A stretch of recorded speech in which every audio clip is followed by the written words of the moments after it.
Welcome to In the News for March the 4th, 2022. I am Brett Birdie from appsandlaw.com. This is Jeff Richardson from iPhone JD. Hey, Brett. Peekaboo, Jeff. Peekaboo, indeed. And peekaboo, I see Apple. Several folks got an email this past week. I think anybody that had an iCloud account, right? Pretty much, yes. It's not a very exclusive list, but I'd like to think that it is. You know that, yeah, we're the only people that got it. But apparently, and hopefully, if all things go well around the world as we know it, Apple will have a virtual event next Tuesday, March the 8th. And you linked to that today in your In the News podcast, which is great. Yes, indeed. This will be a spring announcement from Apple, which they don't do every year, but they do sometimes.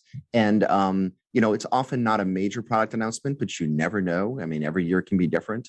Right. Jason does a good job in this article of talking about the most likely rumors of what's coming. I mean, I think we're going to see an iPhone SE. In fact, just this morning, I saw that there was another person who often releases rumors of things coming, Ming-Chi Kuo. Right. He saw that the iPhone SE version 3, I guess, is coming out. And that's nice. The iPhone SE, it's not, there's nothing exciting about it in that it does, the iPhone SE doesn't have any, whiz-bang new features, but it's the phone that lots of people love to use. My wife likes it. My daughter has it. It's the traditional style iPhone that's got the button at the bottom.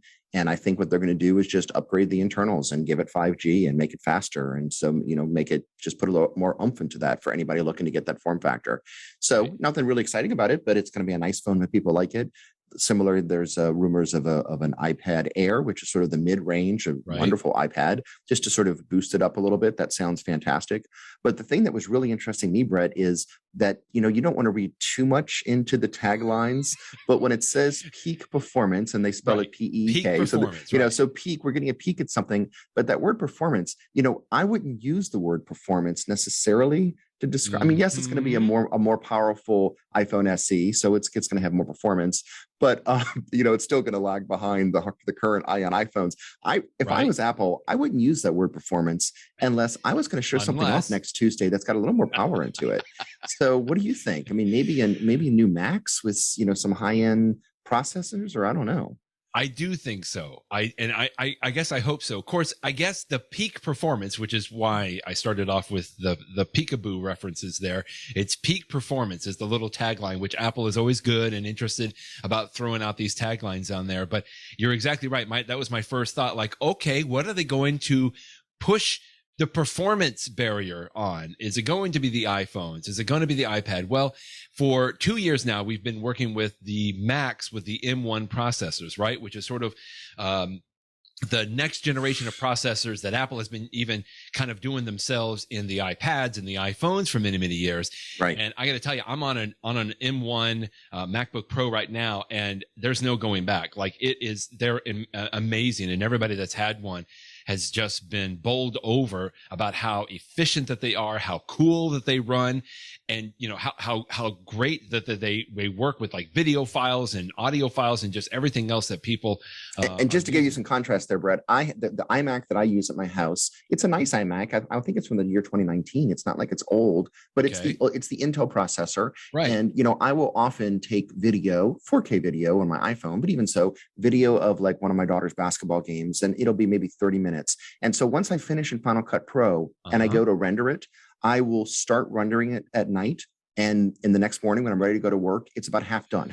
It's like that simple little 30-minute video takes almost, 20 hours to render. But I know that whenever I upgrade at some point in the future to an iMac with an M1 or an M2, I suspect that's going to drop from 10 hours to maybe, 10 minutes or something crazy like that. Right. So there's definitely a need for some of the things like the iMac and the Power Mac to have some more oomph into them. So, well, it could be your day next Tuesday. I mean, the thing, even last year, Apple had 2 years ago, we had the M1, and that was a big deal. But then last year, Apple created the M1 Max and the M1 Pro, and basically they're just faster, better, bigger. It's even better all around. But that's for like it's the MacBook Air and the MacBook Pro, the portable versions, but then they also did the Mac Mini, the M1 and Mac Mini, and I've heard lots of people talk about how they love the Mac Mini. It's very inexpensive compared to the other Mac lineups, and people just loved those things, and the fact that they're faster now in this little square, compact product, people just love that. And if they could speed that up, or if they could release even some like MacBook Pro Pros, right? Or iMac Pro Max Pro, like the thing that they're just going to keep building on this. And you mentioned it already. Maybe it's time for the M2 processor from the M1, which is obviously just Apple, pushing the bounds, seeing what they can do. No one really knows for sure. Lots and lots of rumors swirling around. I think mostly people aren't quite as excited about this because, it doesn't seem like that there's any huge thing that comes out. But somebody else was also talking about maybe AirPods Pro, second version, right? We had the AirPods 3, but the AirPods Pro maybe could get a refresh. I don't think we're going to see anything huge on like the Apple Watch or maybe even like, a whole new iPad, although who knows, right? Usually in March is when we see Apple do some pretty big announcements maybe on the iPad. But man, I have another idea, Brad. So go. maybe the word performance doesn't mean a better processor. Maybe performance means like a theater performance or something like that. And I say that because we know that Apple purchased a company about a year ago that did nothing but online classical music. And the rumor is that Apple is going to have a brand new app called something like Apple Classical, which is going to focus on classical music, because classical music's a little different from other music. First of all, there's no real artist because it's more of the composer and the arrangement and stuff like that. And classical music often runs from one song to the other. And there's lots of things unique to that. So maybe it'll just be an announcement of Apple classical music. Anything is possible. The sky is the limit. But I'm going to throw out that oddball one there. You never know. I would like that, but I really want to see. That's not as exciting. Gadgets. I know. Like I don't want to take anything away. That could be very, very true. I like that. And anyway, if you're watching the video or if you were having to get one of these emails, you can see they've got this little Apple, multicolored Apple, like almost like a tunnel zoom thing in there. Anyway, like you said, no one knows. Everybody is conjecturing at this point. The thought is, just quickly, I heard somebody was talking about this as well, all of these events are virtual now. And we have seen the way that Apple does these virtual events. It's no longer, everybody piling into a conference center somewhere. And the thought that I had was they've probably already recorded everything and edited everything, right? I mean, they pretty much know exactly. They already know, obviously, what they're going to present. And I was just thinking to myself, it's like they probably have it already edited, like it's ready to go. There is a group of elite people that already know exactly what's going to be announced. And then, I mean, on the tragic side, I just hope that, the world stays the way it is. I mean, I could certainly see Apple, being sensitive maybe to the happenings across the world, that they may postpone this event, something like that. So obviously that's something else that we can keep in mind. Yeah, it'll be interesting to see if Apple says anything about Russia and Ukraine, because since it is a pre-recorded video, that it keeps changing on a daily basis, an hourly basis. So like that portion of the Tuesday presentation would have to be recorded, you would think almost minutes before to be timely. But having said that, though, it wouldn't be out of character for Tim Cook to say something about that. So we shall see. And I think you even posted about this. We don't have to go too much into this, but yeah, you did. One of the app developer companies that we know very well, Readdle, Readdle, that has PDF Expert and several fantastic apps. They were started in Ukraine, and they have put out various tweets and posts, and I think you linked to a few of them in here, which is great, about, here's how to help if you can. They're trying to, keep on going on. Anyway, but I know that Readdle has been featured several times in Apple presentations. I'm not really proffering that anything's going to happen there, but it'll just be interesting, again, like you said, to kind of see how Apple's going to handle some of this going forward. Could be. Yeah, that'll Hopefully be interesting. everything will stay okay. So from that, let's go to a few, I guess I'm going to call this chargers, but the first iPhone charger is actually a picture frame more than anything else. I love that you linked to this. Anyway, we've got 2 or 3 links that you had here to some chargers and some reviews that were over this past week. But this first one is from 12 South, a company that is very well known in the Apple ecosystem. And this is called the PowerPic, which I got to be honest with you, I'm seeing the story that you linked to, and I'm still trying to wrap my head around how exactly this is going to work with an iPhone, but a really interesting little product here. Yeah, they came out with the original PowerPic a little while ago. This is the second generation, or an adjunct generation called the PowerPic Mod. The first one looks like a regular picture frame, and you put a picture in it, obviously, so you could have it just sitting there on your desk, just like you'd have any other picture frame. But if you set your iPhone, sort of on top of the picture on the ledge of the frame, it will actually charge the iPhone. So it, can be an iPhone charger when you need it. But then when you're not using it as a charger, it's not some ugly charger thing sitting in your desk. So this new version called the Mod, it's just, maybe sort of like a mod, modular mod version, like something of like the 1960s or something like that. Gotcha. It doesn't have a frame. It's just basically a big thing of sort of plastic that you put the picture inside of, so that the picture is in the plastic. And I understand it could either be in the vertical or the landscape orientation, but behind that plastic or acrylic, whatever it is the charging technology. So when you set your iPhone on top of it, it charges. But to step back, what this is really all about is when wireless charging using MagSafe or other technologies first came out, the original ones that came out were just purely functional. They didn't really look all that special. It was just a piece of plastic, a circle or a rectangle that would have a cord coming out of it, and you just slap your iPhone on top of it. And that worked. But I think people are now realizing, if you're going to have something on your desk all the time, whether it be the desk that you work at, or maybe, in your living room behind a couch or something like that, why not have something that just sort of looks nice? And so one way to go about it is to have a nice picture frame that when you're not using it as a charger, it looks perfectly nice as a picture frame. So I think that this is a very interesting product. And so I like the idea of this. I love it too. I like the multifunctionality. The reason I just realized the reason that I was having trouble kind of understanding this is I thought the frame was taking pictures from the iPhone. No. You're putting an actual picture that you get developed at, you go to Walgreens or wherever, get your picture developed and then put it in there. And then, so when there was no iPhone there, you get to see the picture. And when there is an iPhone there, in fact, one of the reviews that I read of it, that right there is a similar version of it that has the frame. I got you. Okay. Now, but I heard one person say that it's a little hard to actually get the picture in there. So like once you get it in there, pick a good picture, because you're probably going to want to keep the picture in there for a while. But but it's a nice idea for a charger. Who is this? Adam Oram here on iMore that reviews it. He says it's a little fiddly to change the photo. So like you, it is. So pick a good one. If it's that much of a friction, I'm just going to leave the picture in. But it looks like it's about $60. Anyway, really interesting, because you're right. It's nice to have pictures on your desk.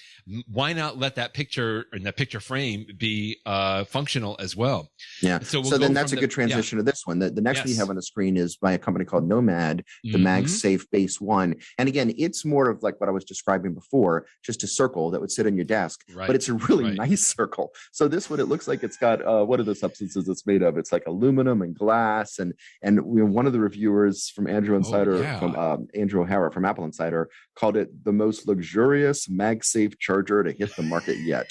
So, and you pay for that. I think it's $130. But again, if you're going to put something in your desk, why not? If you pay a little bit more for something that's nice, I don't know what Apple charges for the charges it has, but they're not that far from $100. So you're not adding that much more to have something that's nice materials and nice quality. Yeah, that's really nice. So here I've got the Apple Insider review up here. The most luxurious, the most premium MagSafe charger around. That's great. Yeah. Well, one that I don't think that you linked to, but I bet you saw this as well on iMore. I was very interested in this. This is the mophie 3-in-1 travel charger that it folds up into a nice little kind of, looks like a little felt or a flannel or cloth little billfold, if you will. And then you can unfold it and it's got 3 different little pucks on here, similar to what you were just talking about. One is for the iPhone, which is the MagSafe charger. Then you have an Apple Watch charger on the one side. And then the third little puck here is to charge, I guess, your AirPods or your AirPods case. Pro. The AirPods, your AirPods case. Either one, a wireless charging AirPods or AirPods Pro case. So, for travel, just having one thing that you plug in that charges all of your devices makes sense.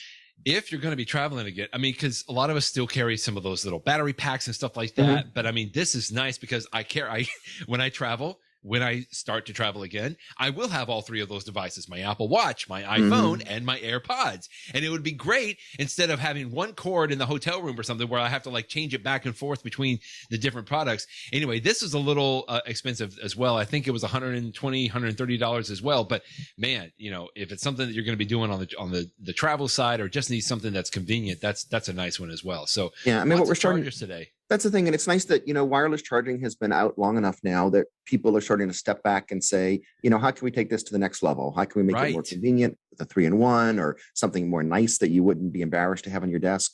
So I'm glad to see the second generation of these products. That's great. This was a really fun story that you linked to here. It's almost one of these problems that I didn't know that I had, but now that I know that I did have it, I'm thrilled that Casey Liss, I believe is how you say his name, who apparently is an independent app developer and done some other apps, but he came up with this really nice app that you linked to called MaskerAid, right? MaskerAid. Yeah, Casey Liss is on a lot of podcasts, including one called the Accidental Tech Podcast and a number of other ones. Yeah, so a lot of people know him as a podcaster, but he's also a developer. And what I like about this app is that it's an example of an iPhone app that I have been a fan of since the first iPhone came out, which is when you have an app that just does one very focused function, but does it really, really well. I love that because you can have tons of apps on your iPhone. So instead of having like one jack of all trades app, I'm thinking of like, you know, the Microsoft Office app that tries to do everything at once. You know, it's nice to have, you know, this is my focused app for this one thing.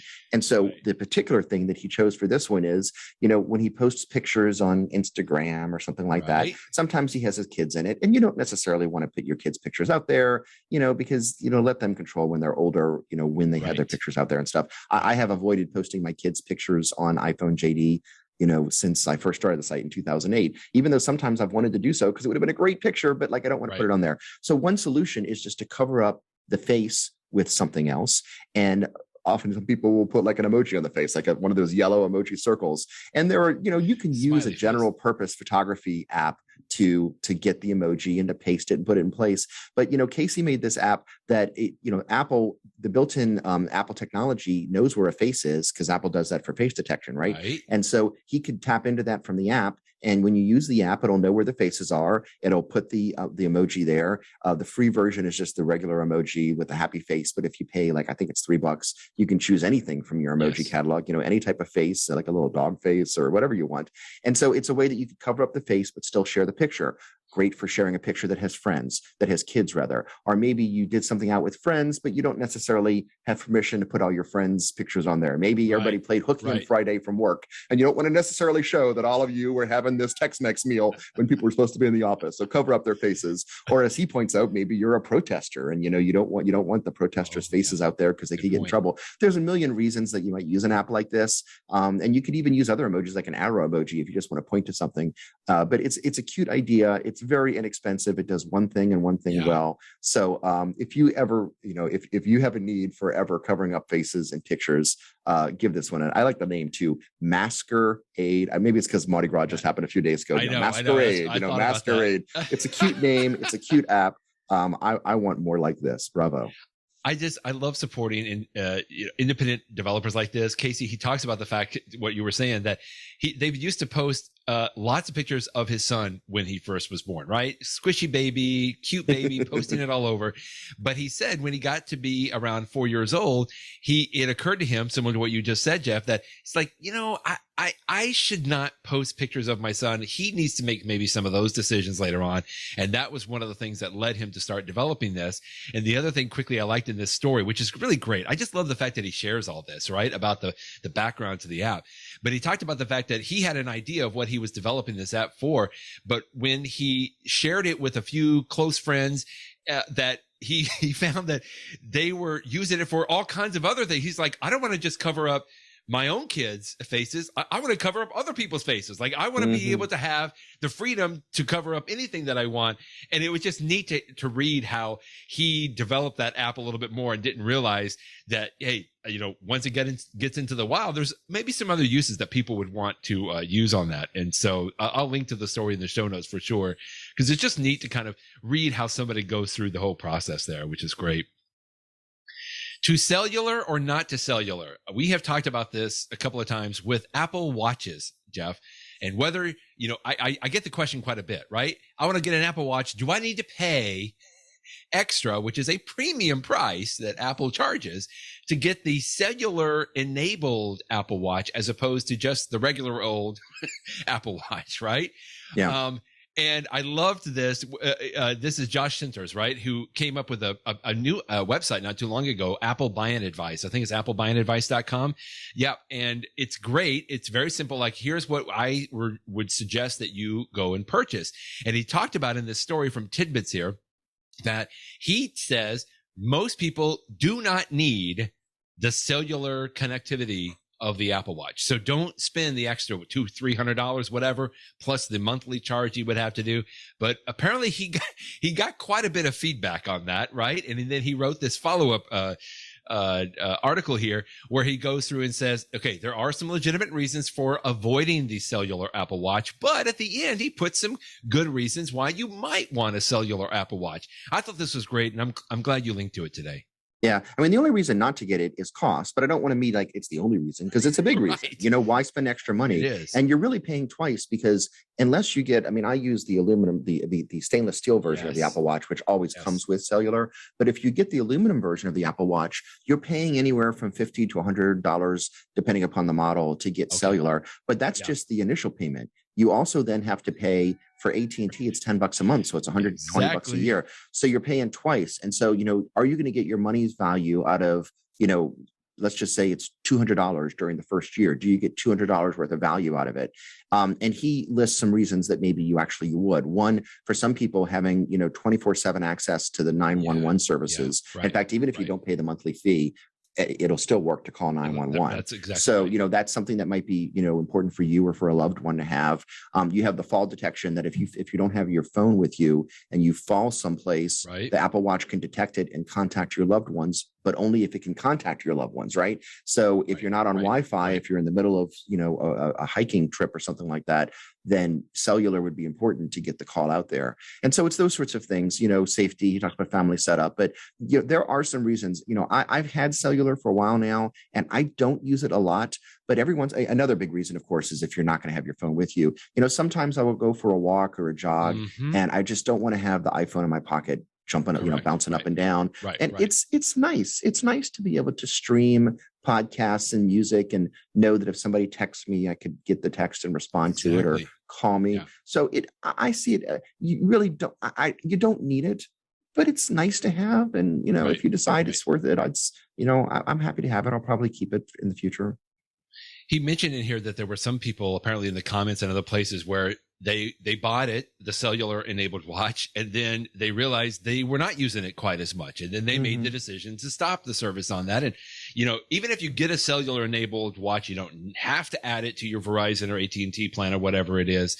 You're paying a little bit more of a premium, even if you don't do that. But I liked how you put it, Jeff. I never thought of it as like almost like a double tax on having it, because you do have to add it to whatever your cellular phone plan is, because that's what it works. And again, it's either from $10 to $15. I think most people are just $10 extra to have that. But if you like having access to everything at all times, to me, it's worth it, right? Especially for for a wife or a spouse or a loved one or something like that, having that on there, even for elderly parents or something like that, I can see where that would be useful. So that was a great story.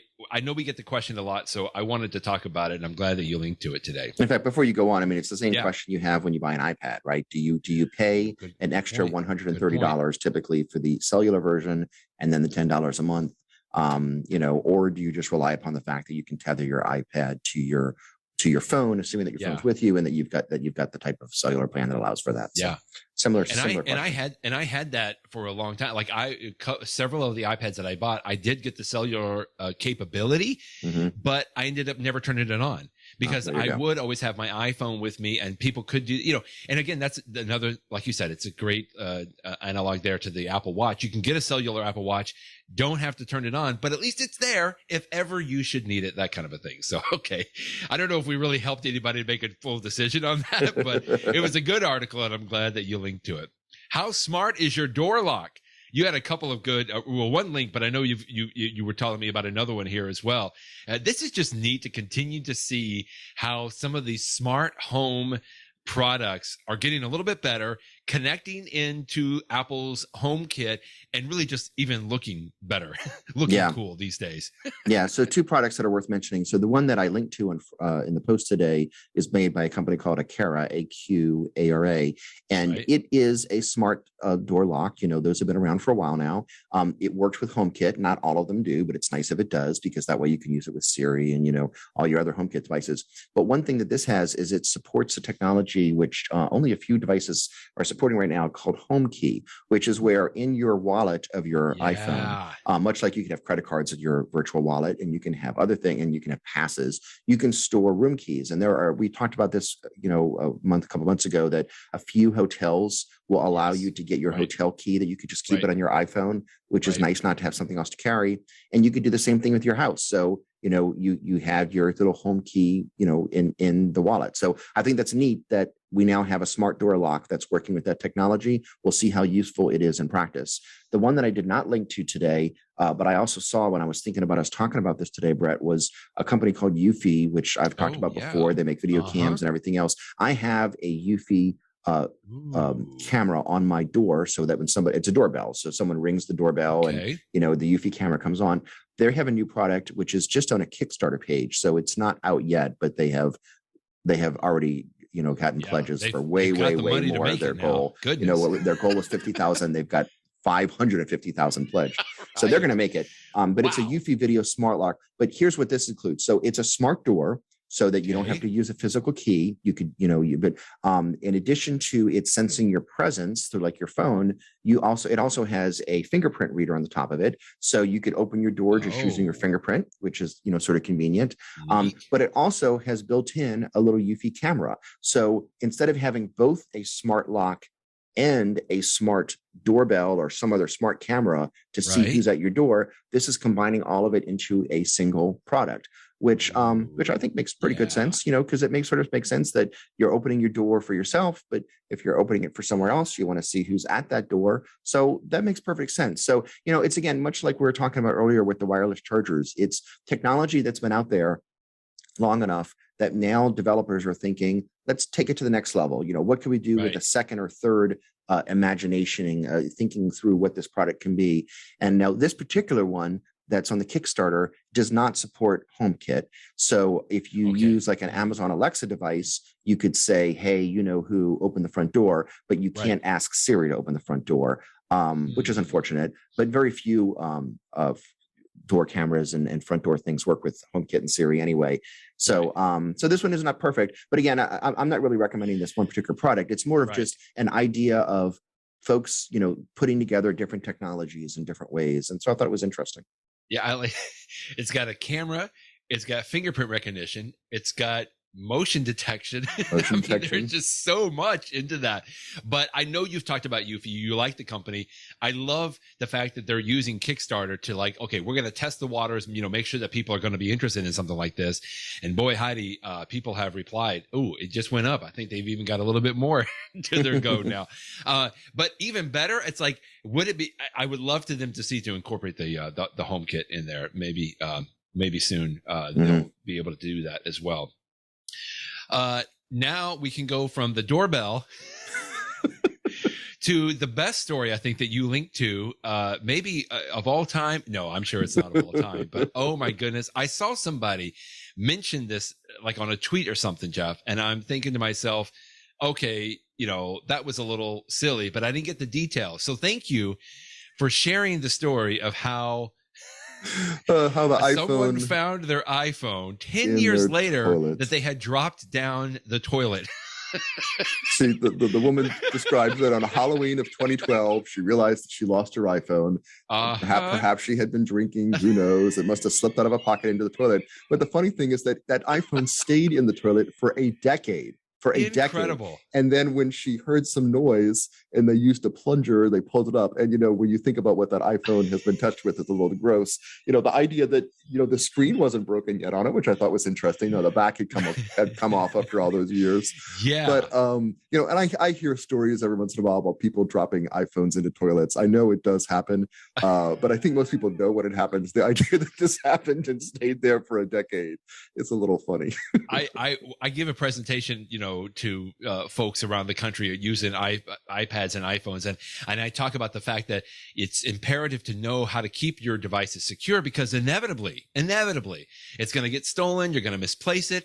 And I found these a couple of numbers. I think it's from like a mobile insurance company, and something about like 43% of women are more likely to have their phones stolen, but men are 59% more likely to drop their phones down the toilet than women. And so whenever I see this, it's like, it's a real thing. This really happens. And I just love the fact that they kept hearing some knocking in the toilet. And I think the husband's comment was, I'm going to plunge the heck out of this thing.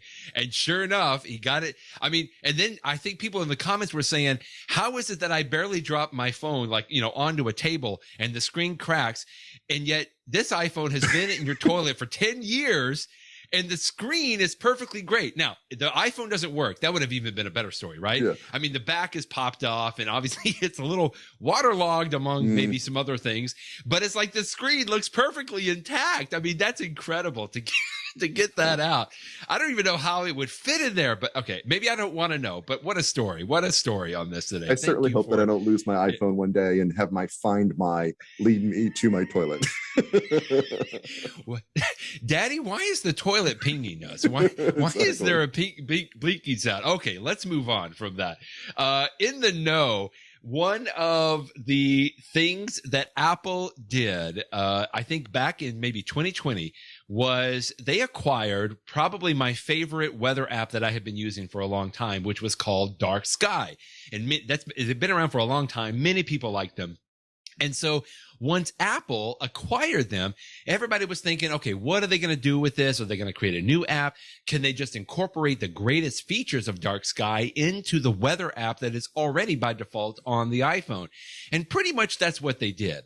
Now, there are better apps. I think you're going to talk about Carrot app here in just a moment, which we talked about many times. It's great. I don't have a subscription to it. I use the free version, which is even better because actually the Apple Watch widget of Carrot is great. But if you don't want to get Carrot or there's many other apps, but the default weather app on the iPhone now with iOS 15, I think is really I'm glad to see what Apple has done with it. They could do better, but they've done some very neat things about it, including the fact that it can send you notifications when something like it's going to start raining or it's going to stop raining. For example, up here in Ohio, we've had several snowstorms, and it's just been nice to get a quick little reminder to say, hey, by the way, it's going to stop snowing probably in about 2 minutes, something like that. You know, I'm not saying that I base whether I go out or not on that, but it's helpful to have some of those notifications. But by default, those notifications may not be turned on. And so my tip is, if you do want to have those notifications, you got to do two things quickly. First, you want to go into your settings on your iPhone, go into privacy, tap location services, and go all the way down to the weather app, and just make sure that you allow the weather app to see your location. Now, that's going to be pretty much true for any app that you use, but just make sure you have that set first. And then the second thing is go into the weather app. And by the way, I don't even have the app on my iPhone screen. I've got a really nice widget on. It's a small block, 2x2 block widget that I have on my iPhone screen here, so that it always shows me the current temperature and tells me if it's sunny or not, that kind of a thing. But if you tap into that, whether it's the widget or the app, in the top right corner, there's a little circle. I'm sorry. The first thing is you got to, at the bottom right corner, there is a bullet list. You got to tap that, because this is a list of your locations, because you could have your current location or multiple locations around the world that you want to be tracking for weather. Tap that. And then at that second screen, there's a circle with 3 dots in the upper right corner. You tap that, and that will allow you to make sure that you go in and just toggle on notifications for your location or whatever locations that you have listed there. I don't know if that's always on by default, but if it's not, I just want to let people know that this is a great way to let the Apple weather app, the default weather app, give you a couple of notifications throughout the day on whether it's snowing or precipitation or anything that's happening on the outside. And I'll have a link to this. This is great from Mac Rumors, and it just shows you all the step-by-step aspects on there on turning on notifications for the weather app. Yeah, good tip. It is a nice app. So if you decide to go to the next level, and pay a little bit of money, there's some subscription fees. They're not terribly expensive. I love the Carrot weather app, but when I knew that you were going to talk about dark sky today, I wanted to mention one aspect of it that you may not realize. When you use Carrot weather, you can choose from multiple sources of the weather. And, let's step back a little bit.